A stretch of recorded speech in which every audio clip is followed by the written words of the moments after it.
Há muitos enfermos, cegos, aleijados, surdos, mudos. Os discípulos de Jesus também oravam e Jesus curava a muitos. Às vezes a cura ela vem diretamente através de uma ação divina. Aleluia. Eu conheço muitos irmãos, creio que talvez todos aqui conheçam alguém que foi curado através de uma ação divina de maneira direta. E às vezes, irmãos, Deus ele se utiliza de pessoas aqui neste mundo. E Deus se utiliza muitas vezes dos homens. Ele dá o conhecimento aos homens. E nós vemos a bondade de Deus ao curar de maneira direta. E vemos a bondade de Deus ao dar, irmãos, conhecimento aos homens. Da sabedoria. Porque é Deus que dá a sabedoria.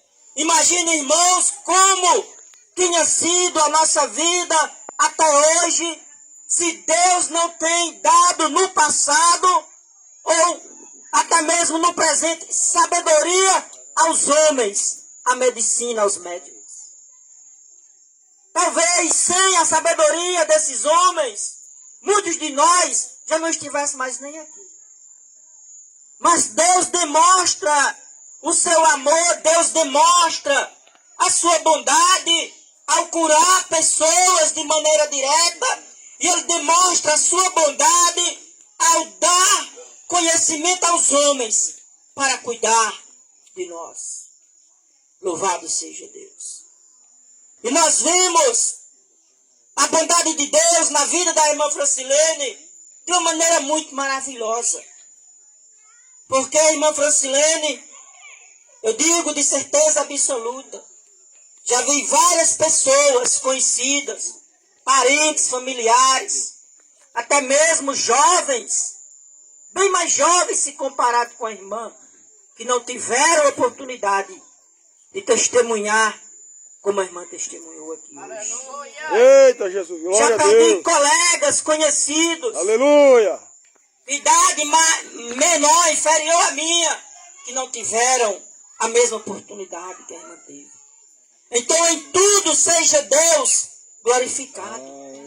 Em tudo seja Deus louvado, exaltado.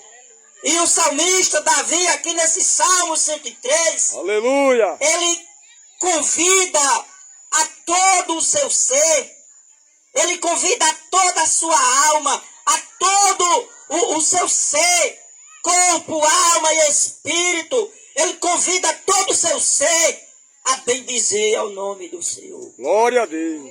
Aleluia. O versículo 1 diz: bendiz, ó minha alma, ao Senhor.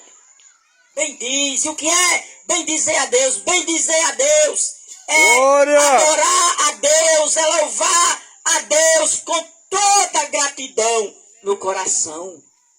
Louvado seja Deus.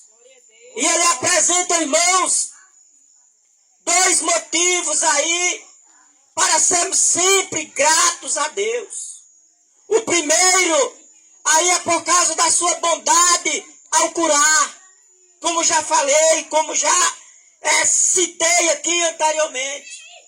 Nós devemos ser gratos a Deus por tudo que Ele fez por nós. Pela saúde que temos. Louvado seja Deus. Olha,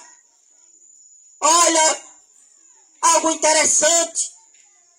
Talvez, não sei, alguém que chegar aqui não pode chegar porque está enfermo. Não sei. Glória a Jesus. Se irmã José, irmã Francilene convidou alguém não pode chegar aqui porque estava enfermo. Minha mãe. E nós, irmãos, estamos todos aqui reunidos, com saúde. Glória a Deus. Uma coisinha aqui, outra ali, mas nada que esteja tirando a nossa paz, E tudo isso é fruto da bondade de Deus. Se a gente se dirigir ali ao hospital, vamos encontrar alguém em situação difícil. Se descermos, irmãos, para o regional ali para dos Ferros, pessoas em situação pior ainda. E Deus demonstra o amor dele pela bondade ao nos dar vida e saúde todos os dias da nossa vida. Verdade. Glória a Deus. Aleluia. Nós temos, irmãos, motivos para todos os dias agradecermos a Deus. Glória a Deus. Eu me lembro Aleluia. que uns dias aqui passados, nós também passamos por um processo assim, de enfermidades, por causa de um acidente. E ali no leito do hospital, ali, antes de ser atendido, eu estava meditando e pensando, oh meu Deus, mesmo hora dessa da noite, que me dera que eu estivesse pelo menos no serviço trabalhando. E eu estou aqui nesse hospital. E Deus nos deu vitória também. A minha esposa ainda está ali, com um pedaço de ferro no braço. Não pode mais tirar, tem que ficar com ele enquanto Deus der vida a ela. Mas sem tudo, nós louvamos a Deus. Louvado seja Glória a Deus. Então amanheceu o dia com vida, com saúde. Amanheceu o dia olhar para a sua casa, para a sua família, para seus filhos, a sua parentela que está perto de você. E todos estão sadios, com saúde. As crianças correndo. É motivo para glorificarmos a Deus. É verdade. Glória a Nem Deus. todos podem ter esse privilégio. Eita, Louvado seja Deus. Deus é bom, viu? E é por isso que o salmista Davi disse, ele sara todas as tuas enfermidades.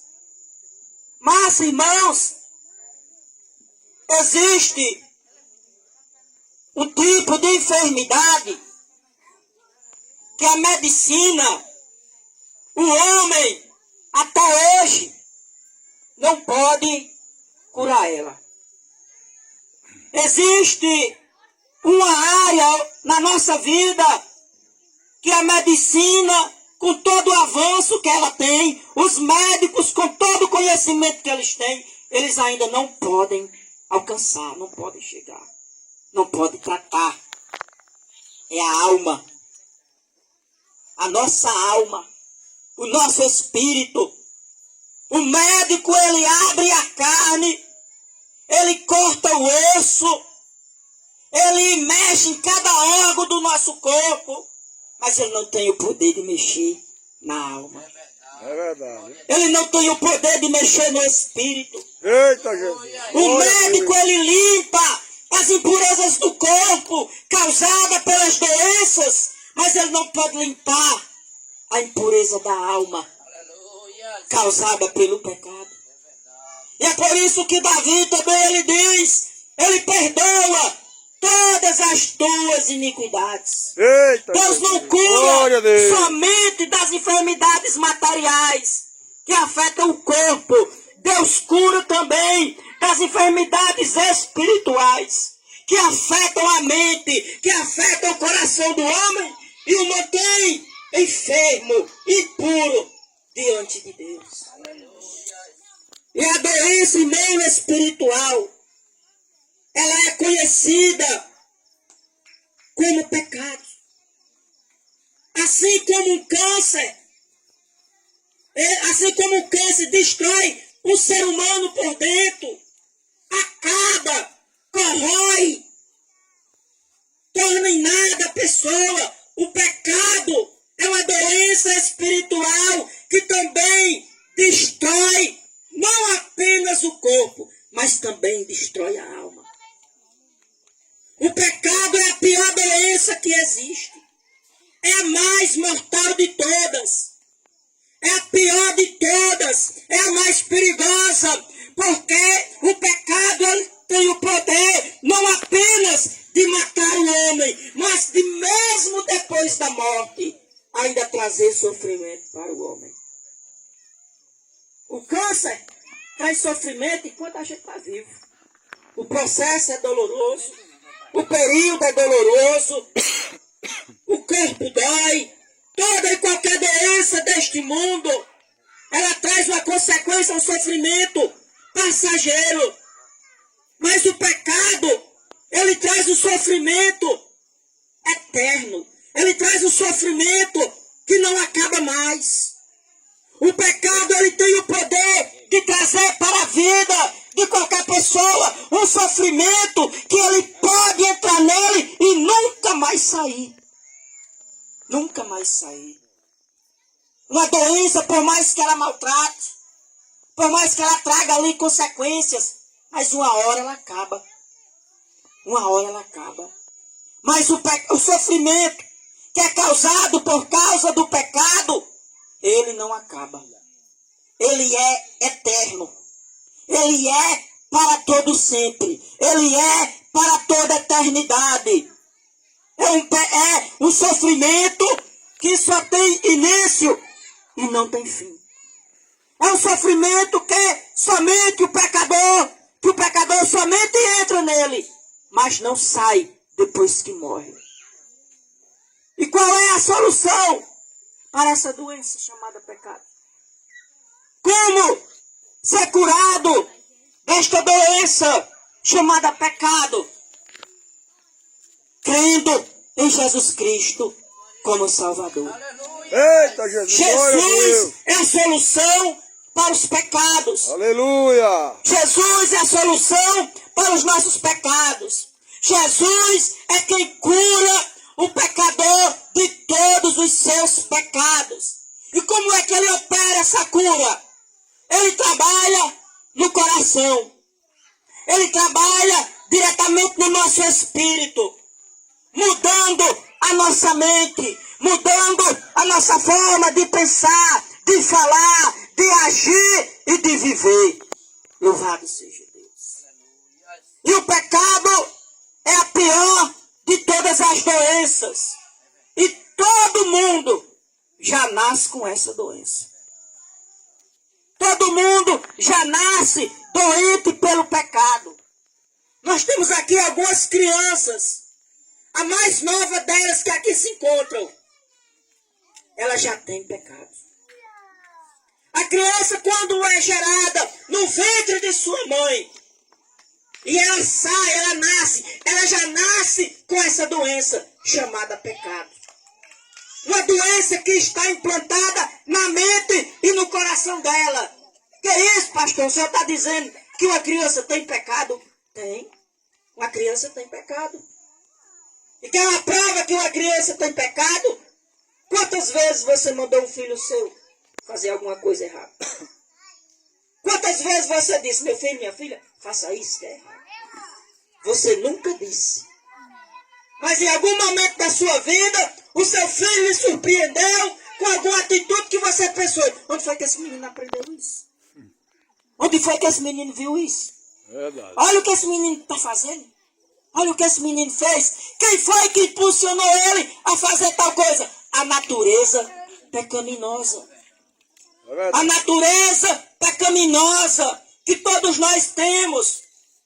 E à medida que a pessoa vai crescendo, essa natureza pecaminosa, ela também vai se desenvolvendo dentro de nós. À medida que nós vamos criando entendimento, crescendo em tamanho, em idade, em entendimento, a natureza pecaminosa, ela vai se desenvolvendo. O que diferencia um adulto de uma criança é que a criança, ela ainda não tem o discernimento do que é o pecado. E nós temos. Nós temos o discernimento do que é o pecado. E Jesus é o médico que cura do pecado. Lá em Mateus capítulo 9, versículo 12, numa certa oportunidade, Jesus se encontrou ali, se sentou com pessoas que eram consideradas pela sociedade pessoas pecaminosas. Aí havia um grupo de religiosos que estava ali presente, viu aquela cena, aí falou para um deles, por que o mestre de vocês se senta, se junta com esse tipo de pessoa? E Jesus escutou o que eles falaram. E se levantou ali no meio daquele povo, tomou a palavra e diz, não necessita de médico aqueles que